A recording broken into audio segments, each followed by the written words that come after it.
Ni nani aliyemuua John Lennon? Jinsi watawala wa dunia hii walivyoliteketeza kundi la Beatles na baadaye kumuondoa John Lennon hapa duniani.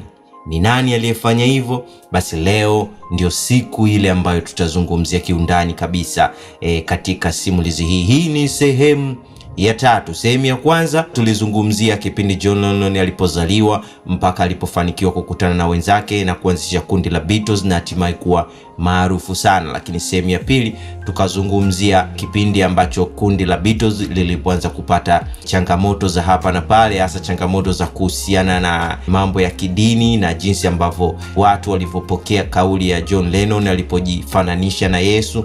Lakini pia tukaona ni jinsi gani ambavyo Beatles waliamua kusimamisha matamasha yao kwa ajili ya usalama wao.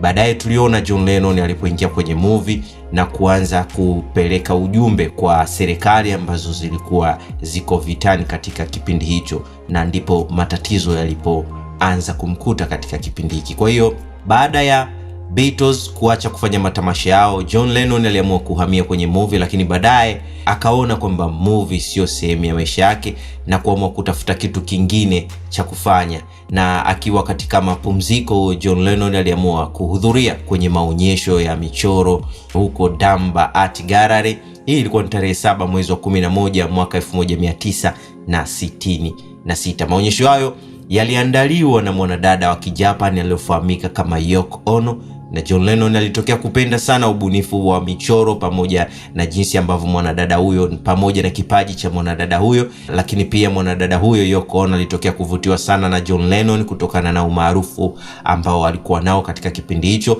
na hatimaye waliweza kupeana mawasiliano. Siku chache baada ya kupeana mawasiliano, Yoko Ono aliweza kumtumia kopi ya kitabu chake alichokiita Grapefruit, pamoja na kadi nyingi, pamoja na barua za mapenzi, pamoja na vitu vingine. Lakini baadaye Yoko Ono alianza kufunga safari mpaka Kenwood kwa ajili ya kumtafuta John Lennon, akiamini kwamba wanaweza kukutana na kupata muda wa kufahamiana zaidi. Baadaye Yoko Ono alianza kuwa serious na swala hilo na kuanza kumfuatilia John Lennon pamoja na kumsubiria nje ya studio zao kila siku ili aweze kukutana na John Lennon. Na hatimaye John Lennon uzalendo uliweza kumshinda na kujikuta akitumbukia kwenye penzi la mwanadada huyu. Na kipindi hiki John Lennon alikuwa na mke wake ambaye anafahamika kama Cynthia. Cynthia aliweza kuzungumzia hali ilivyokuwa ndani ya mahusiano yao na kusema kwamba John Lennon alikuwa sio mtu wa kuongea sana, na kuna muda walikuwa wanaweza kumaliza siku nzima bila kuzungumza kitu chochote. Lakini katika kipindi hiki ambacho Yoko Ono aliingia katika mahusiano yao, hali ilizidi kuwa mbaya zaidi. Yani John Lennon alizidi kumpotezea zaidi huyu Cynthia. Kwa hiyo katika kipindi hiki John Lennon pamoja na Paul McCartney waliendelea kuandika nyimbo kwa pamoja. John Lennon pamoja na Paul McCartney walikuwa wana mabishano ya mara kwa mara katika kipindi hiki, lakini pia kulikuwa kuna marumbano na sintofahamu za hapa na pale, kwa sababu kila mmoja alikuwa anajiona ni bora zaidi kuliko mwenzake. Kila mmoja alikuwa anaandika mistari kwa ajili ya kushindana na mwenzake, nyimbo ambazo zilikuwa na ubunifu tofauti uliosababisha nyimbo hizo kuwa tofauti sana na nyimbo ambazo zilikuwa zimepita kipindi cha nyuma. Moja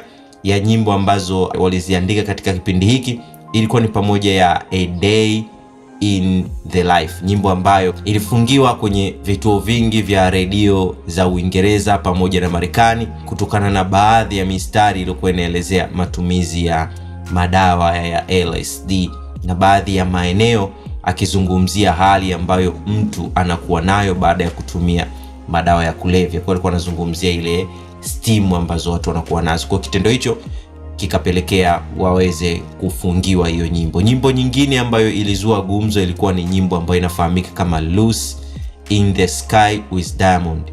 Nayo ilifungiwa baada ya wasikilizaji kutafsiri kwamba herufi za mwanzo za jina la nyimbo hii zilikuwa zinaumba neno LSD, ambao ni jina la yale madawa ya kulevya ambao tunazungumzia, ambao wamekuwa wakiyazungumzia sana kwenye nyimbo zao, kwa sababu Loose inasimama kwa L, Sky inasimama kwa S na Diamond inasimama kwa D. Kwa hiyo LSD ndio kifupi cha hiyo nyimbo, kitendo kilichopelekea nyimbo hiyo iweze kufungiwa tena kutokana na kuhusishwa na kusifia hayo madawa ya kulevya. Licha ya John Lennon kupinga tuhuma hizo, lakini watu walikuwa wanajua utunzi wa John Lennon, waliamini kwamba mashairi yake siku zote yanakuwa na maana zaidi ya moja. Kwa hiyo kuna kitu ambacho kilikuwa kinazungumziwa. Lakini pia nyimbo ya Being for the Benefit of Mr. Kite iliweza tena kufungiwa pia kutokana na neno Henry the Horse, kwa sababu hilo neno ukilitamka katika slang ya Kimarekani au vipi, ilikuwa inatengeneza neno heroin. Jinsi ambavyo walikuwa wanalitamka ilikuwa ni kama wanatamka neno heroin. Kwa hiyo nyimbo hii nayo pia iliweza kufungiwa. Kwa hiyo nyimbo nyingine pia zilikuwa zina changamoto, lakini changamoto hizo waliweza kuzifumbia macho. Kwa hiyo nyimbo zote hizi ziliingia kwenye album ya The Sgt. Pepper, album ambayo watu waliamini kwamba album nzima ilikuwa inazungumzia madawa ya kulevya. Na licha ya nyimbo hizo baadhi ya nyimbo kufungiwa, lakini albamu hiyo iliweza kuingia kwenye chati za UK na kushika namba 1 kwa muda wa wiki 27, na ndani ya mwezi mmoja ilifanikiwa kuuza zaidi ya kopi 500,000. Kwa hiyo katika kipindi hiki hizo kopi 500,000 ilikuwa ni nyingi sana, kwa sababu njia za usafiri za kufikisha kopi na nini ni tofauti na ilivyokuwa katika kipindi hiki. Kwa hiyo katika kipindi hiki ambacho walikuwa wamepitia haya mambo kutokana na simulizi za kuzungumzia madawa ya kulevya na nini, kwa hiyo waliingia katika kashfa ya kuonekana kwamba matumizi ya madawa ya kulevya katika kundi hili yamepitiliza. Kwa hiyo katika kipindi hiki John Lennon alikuwa mwembamba sana, mpaka watu wakaanza kuingia na hofu juu ya afya yake, wakiamini kwamba John Lennon anavuta sana madawa ya kulevya kiasi cha kukosa hamu ya kula na kupelekea kukonda sana. Kwa hiyo katika kipindi hiki kulikuwa na pressure ya kulazimishwa kukiri kwamba wanatumia madawa ya kulevya kutokana na maudhui ya album yao ya Sgt. Pepper, lakini John Lennon aliweza kupinga tuhuma hizo. Lakini Paul McCartney akiwa anahojiwa kwenye gazeti la Life Magazine aliweza kukiri kwamba mara kadhaa wamekuwa wakitumia kilevi cha LSD na kusema kwamba kilevi hicho kimekuwa kikiwasaidia kwenye ubunifu wao pamoja na mambo mengine, kuwafanya waweze kuwa na ufahamu mkubwa zaidi. Kwa hiyo baada ya magazeti kumgeukia John Lennon, aliweza kukiri na kusema kwamba ni kweli mara kadhaa wamewahi kutumia madawa hayo wakiwa faragha. Kwa hiyo licha ya kumuunga mkono Paul McCartney hadharani, lakini John Lennon alichukizwa sana na kitendo ambacho Paul McCartney alikifanya, akichukulia kitendo hicho kama sehemu ya kujitafutia umaarufu. Kwa hiyo John Lennon kipindi hiki alikuwa anamchukia sana Paul McCartney kutokana na kuamini kwamba alikuwa anatafuta njia ya kuwa kiongozi wa kundi hilo au kuwa maarufu kuliko wengine. Kwa hiyo vita ya kushindanishwa kimashairi pamoja na mashabiki zao uliongeza chuki zaidi dhidi ya Paul McCartney pamoja na John Lennon. Kwa hiyo licha ya kila mmoja kuwa na majivuno ya kivyake, lakini meneja wao Brian Epstein alifanikiwa sana kuwaweka pamoja na kusimamia kila kitu ambacho kilihitajika ili kuweza kufanikisha kundi hilo kuweza kuwa maarufu. Kwa hiyo kazi ya wasanii hawa ilikuwa ni kuimba na kutunga nyimbo. Mambo mengine yalikuwa yanasimamiwa na huyu Brian Epstein ambaye alikuwa na asili ya Kiyahudi, na kutokana na asili yake connection na vitu vingine vilikuwa ni vikubwa sana katika kipindi hicho. Kwa hiyo alifanikisha kuweza kuwa boost sana kutokana na jamii pamoja na vitu vingine. Tutakuja kuzungumzia kuhusiana na connection hii ya meneja wao pamoja na vitu vingine, jamii nyingine ambazo zinazungumziwa kwamba zina tawala dunia pamoja na vitu vingine. Kwa hiyo kiufupi ni kwamba inasemekana kwamba umaarufu wa kundi hili pamoja na vitu vingine vililetwa na meneja wao huyu. Kwa hiyo mambo mengi ambayo walikuwa wanafanya wasanii hawa wa Beatles walikuwa wanapata mawazo kutoka kwa meneja wao huyu. Kwa hiyo hata idea ya kutumia madawa ya kulevya pia inasemekana ilitoka kwake. Kwa hiyo katika kipindi hiki msanii mmoja wa Beatles aliyefahamika kama George alikuwa anafuatilia imani za Kimashariki pamoja na philosophy tuseme za Wahindi pamoja na Mabudha, na kujikuta anaangukia kwenye mafundisho ya Maharishi Mahesh Yogi. Huyu ni Buddha, watu wa meditation na nini, na aliweza kuwashawishi pia wenzake kujifunza mambo ya transcendental meditation pamoja na mambo mengine, na kuwaambia wenzake kwamba njia ambayo wanatumia kukuza maindi yao, kukuza ufahamu wao kwa kutumia LSD unaweza kupata experience ile ile kwa kufanya meditation za transcendental meditation. Kwa wale ambao wanafuatilia mambo ya third eye na vitu vingine, basi wanaweza kuelewa kitu ambacho tunazungumzia. Kwa hiyo ile kukuza uwezo wa ufahamu wako, wakaamini kwamba unaweza kutumia meditation na mtaalamu huyu anaweza kawasaidia. Kwa hiyo John Lennon aliipenda sana idea hiyo,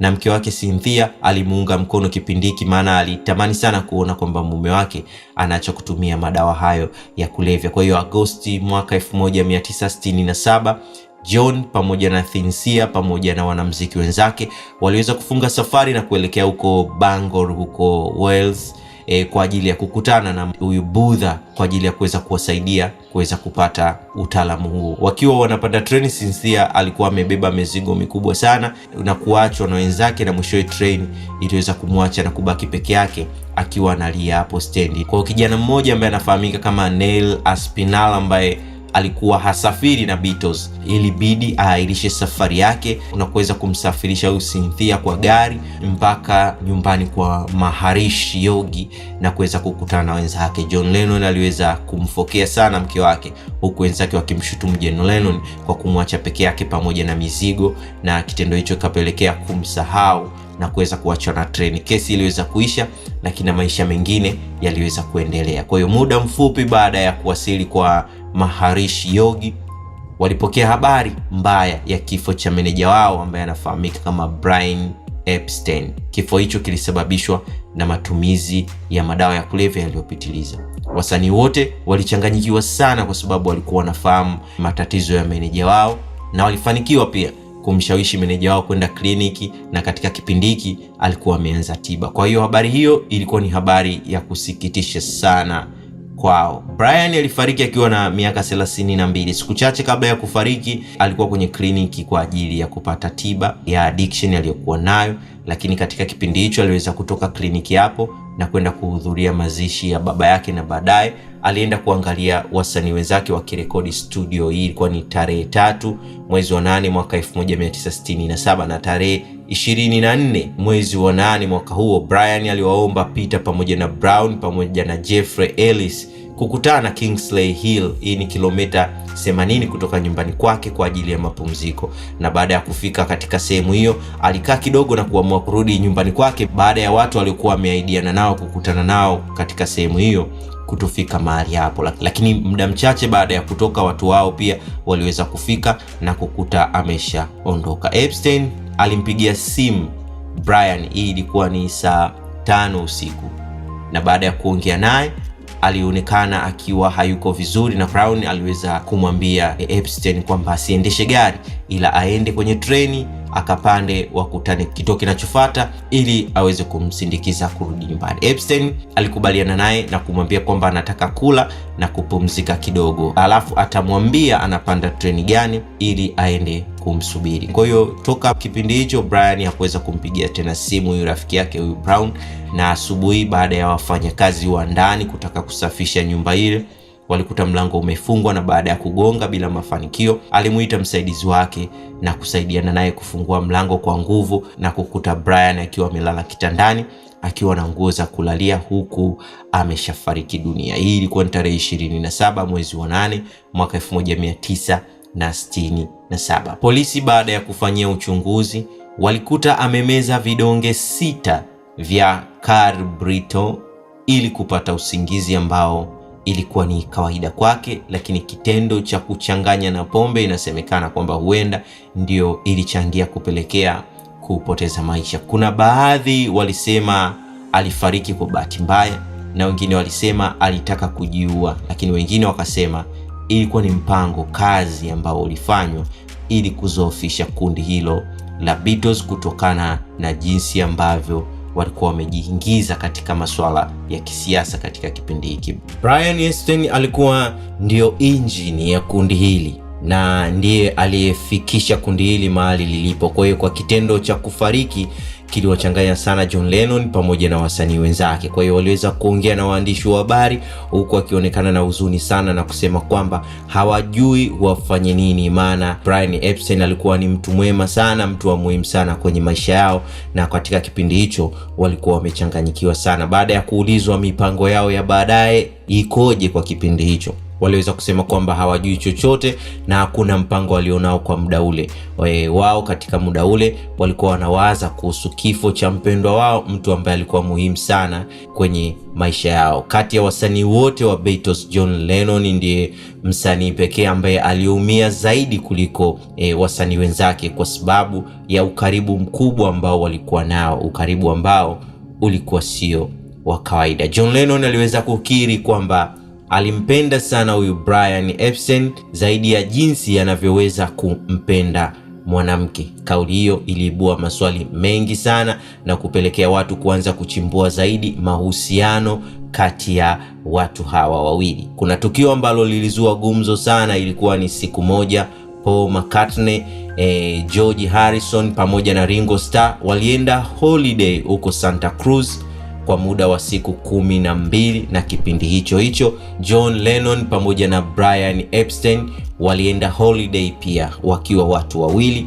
ndani ya siku 12 huko Barcelona. Mbaya zaidi ni kwamba John Lennon alienda holiday hiyo huku mke wake Cynthia akiwa amejifungua wiki 3 nyuma mtoto wao ambaye alikuwa anafahamika kama Julian.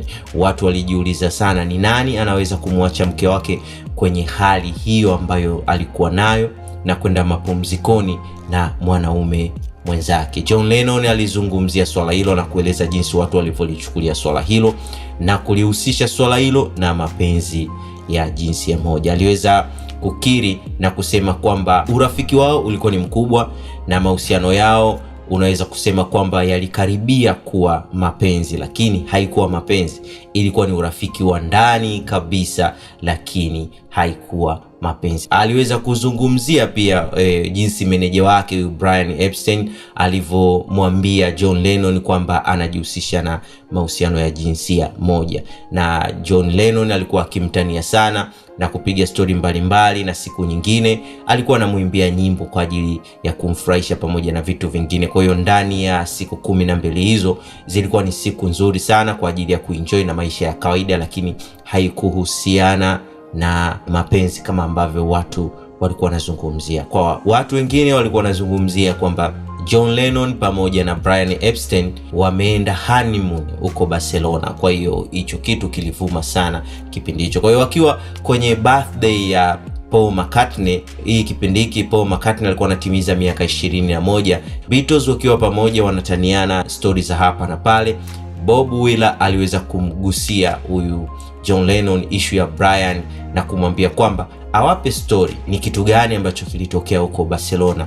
John Lennon aliweza kujitetea na Bob Wheeler aliweza kumwambia John Lennon kwamba wanajua kila kitu ambacho kilitokea, kwa hiyo asifiche kitu chochote kuhusiana na mahusiano yao. Kitendo hicho kilifanya John Lennon aweze kusimama na kumshambulia Bob Wheeler na kumuumiza vibaya. Baada ya tukio hilo kukua katika vyombo vya habari, Bob Wheeler aliweza kuzungumzia tukio hilo na kusema kwamba swala hilo John Lennon hakuwa anapenda kabisa kulizungumzia, kwa sababu kipindi hicho mahusiano hayo ya jinsia moja yalikuwa ni kosa kubwa sana huko Uingereza. Kwa hiyo kwa mtu yote ambaye anajihusisha na mahusiano hayo alikuwa anafungwa, lakini kama wewe ni msanii basi kipaji chako kitakufa kutokana na skendo hiyo. Kwa hiyo licha ya Brian kuficha hali yake ya kuwa na mahusiano ya jinsia moja, lakini Beatles pamoja na watu wake wa karibu walikuwa wanafahamu kila kitu. Kwa hiyo licha ya kupigania uhuru wa haki za wanawake, lakini pia walizungumzia mahusiano ya meneja wao kwenye nyimbo iliyofahamika kama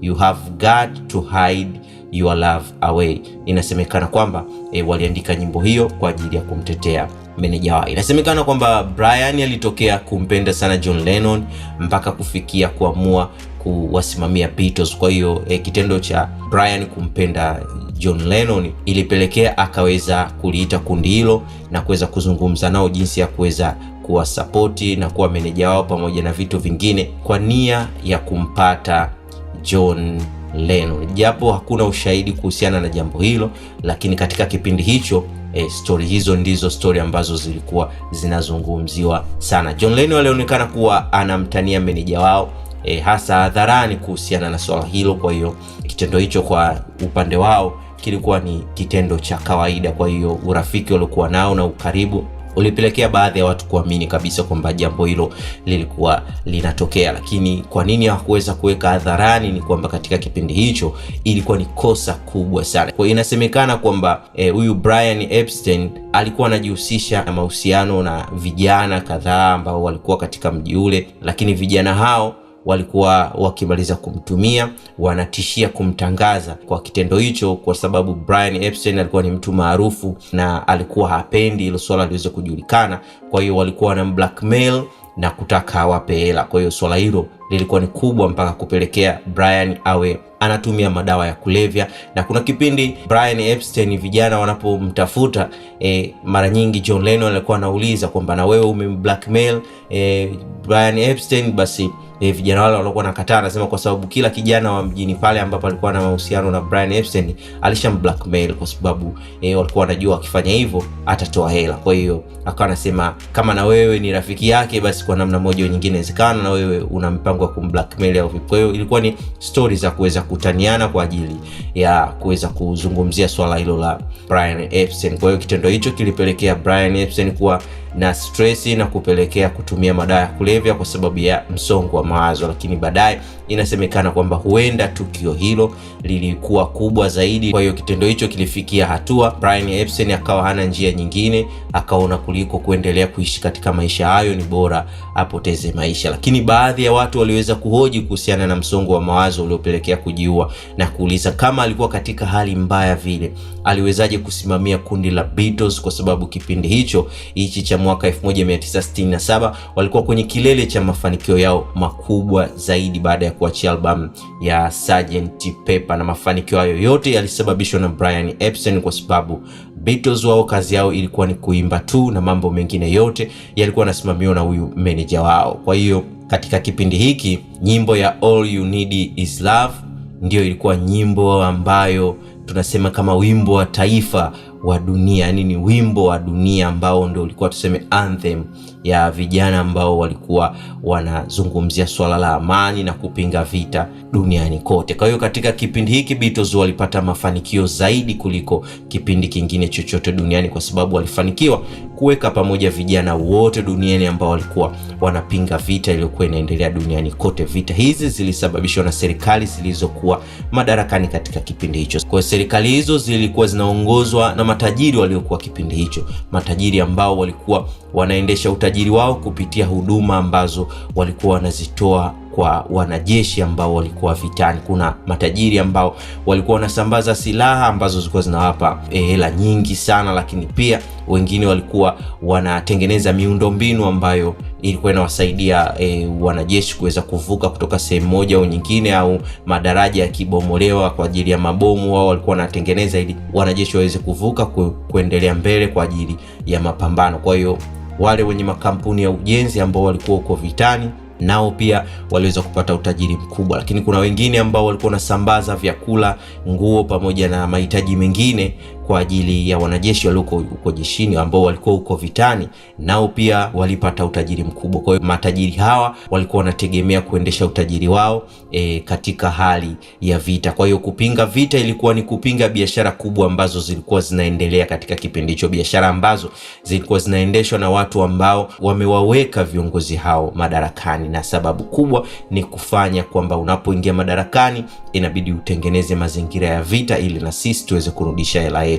Kwa hiyo serikali iliandaa mpango maalum kwa ajili ya kuteketeza mziki wa rock pamoja na kutengeneza fujo kwenye matamasha yao ili kuzuia watu wasiweze kukusanyika na wasanii waogope kufanya matamasha hayo. Marekani huwa wana mpango fulani ambao wanafanyaga kwamba baada ya muda mrefu kupita, baada ya miaka kadhaa, huwa kuna mfumo wa kuziachia zile dokumenti za siri ambazo zilifanywa katika project fulani. Kwa hiyo kama watu wakidemand zile dokumenti, basi wao wanaziachia. Moja ya dokumenti ambazo watu walitaka kuziona ziwekwe hadharani ni pamoja na dokumenti kuhusiana na mpango ambao ulikuwepo kipindi hiki. Ni sawa na vile dokumenti ambazo ziliachiwa hivi karibuni kuhusiana na project ambayo ilikuwa inahusiana na mambo ya alien pamoja na vitu vingine. Kwa hiyo Marekani iliweza kuachia dokumenti hizi za siri ambazo zilikuwa zinaelezea mpango wa FBI pamoja na CIA, mpango ambao waliutengeneza kwa ajili ya kuwafuatilia wanamuziki wa rock, na sababu kubwa ilikuwa ni kwamba kipindi hicho hakuna kitu ambacho kilikuwa kinawakutanisha pamoja watu ambao walikuwa wanapinga vita kama matamasha ya muziki wa rock pamoja na matamasha mengine. Kwa hiyo kundi ambalo lilikuwa lina ushawishi mkubwa zaidi duniani ilikuwa ni kundi la Beatles, na njia pekee ya kulivunja kundi hilo ilikuwa ni kumuondoa meneja wao. Kwa hiyo baada ya kumuondoa meneja huyo walifanikiwa kuvunja kundi hilo. Kwa hiyo kitu cha kwanza ambacho waliamua kufanya ilikuwa ni kumuondoa meneja huyo, na kitendo hicho kilifanikisha kufanya kundi hilo baadaye liweze kuvunjika. Kuhusiana na mambo ya dokumenti za CIA na mpango mzima ambao waliufanya na mipango yote ambayo walifanya dhidi ya Beatles, dhidi ya John Lennon, waliweka wazi na jinsi ambavyo operation iliendeshwa. Ilikuwa inafahamika kama Houston Plan, kitu kama hicho. Lakini kiufupi ni kwamba hiyo story inabidi tukae tuichambue yenyewe kama yenyewe, na tuweze kuchambua dokumenti hizo pamoja na vitu vingine. Kitu cha kwanza, tukiachilia mbali kuhusiana na story hiyo, tutakuja kuizungumzia baadaye. Kitu cha kwanza ambacho Beatles waliamua kukifanya baada ya meneja wao kufariki, waliamua kufungua kampuni ya Apple Publishing na kuendesha biashara zao zote sehemu moja. Siku kadhaa baada ya kifo cha Brian, John Lennon aliweza kumwandikia barua baba yake na kutaka kukutana naye kwa ajili ya kumaliza tofauti zao. Baba yake aliweza kwenda kwa John Lennon huko Kenwood na kuelewana na baba yake, na inasemekana kwamba baada ya kifo cha Epstein, John Lennon alijua kwamba siku moja na yeye atafuatia. Kwa hiyo baba yake na John Lennon alianza kuishi pamoja na mwanae huyu John Lennon, na baada ya kukaa kwa muda mrefu alianza kujisikia mpweke, na ndipo John Lennon alipoamua kumuita mpenzi wake na baba yake aliyekuwa na miaka 19 na kuja kuishi naye mahali pale. Kwa aliweza kukaa mahali pale zaidi ya wiki 3 hivi, na hatimaye baba yake pamoja na mpenzi wake huyu wa miaka 19 waliweza kufunga ndoa tarehe 26 mwezi wa pili mwaka 1969. Baba yake huyu pamoja na mpenzi wake huyu waliweza kufanikiwa kupata watoto wawili, na John Lennon aliamua kuwanunulia nyumba na kwenda kuishi maisha yao peke yao na kukaa maisha ya furaha na amani, huku wakiwa na mahusiano mazuri pamoja na John Lennon. Kwa wasanii wengine wa Beatles, huu ndio ulikuwa kama mwisho wao, lakini John Lennon huu ndio ulikuwa kama mwanzo wake, lakini tunaweza tukasema huu ulikuwa ndio mwanzo wa mwisho wa maisha yake. Ni nini ambacho kilitokea baada ya meneja wa kundi la Beatles kufariki? Ni mambo mengi sana yalitokea. Tunaweza tukasema kwamba moja ya vitu vilivyofanya John Lennon kuingia sasa moja kwa moja katika harakati za kupinga hii jamii ambayo inasapoti vita pamoja na vitu vingine, ndipo kipindi ambacho John Lennon aliamua. Kwa hiyo kitendo cha kuamua kufanya hivi ni kama alikuwa ameamua kwamba lolote liwe, kama kufa basi acha nife, hakuna njia nyingine. Kwa hiyo ndio njia ambayo alichagua kipindi hiki. Ni nini ambacho John Lennon alifanya kikapelekea sasa kuona kwamba hakuna njia nyingine zaidi ya warning na vitu vyote tumeshafanya, kwa hiyo kilichobaki tu ni kumuondoa uhai? Ni vitu gani ambavyo alivifanya na matukio gani yaliyotokea kupelekea sasa hali kuwa mbaya zaidi na kufikia hatua ya kupoteza maisha? Tuendelee kufuatilia katika simulizi ijayo. Mimi ni Joseph Skills na hii ni Tricod Media. Usisahau kusubscribe, kulike, kucomment na kushare kwenye mitandao mingine ya kijamii.